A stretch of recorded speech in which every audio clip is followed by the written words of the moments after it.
akin. Ito po yung pre na bolt in nut. Ayan po, may washer na pong pre siya. Ayan.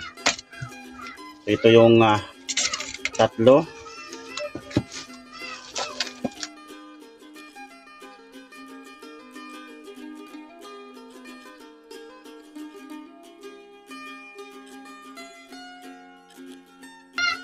Yan po mga master, brand new battery po ito.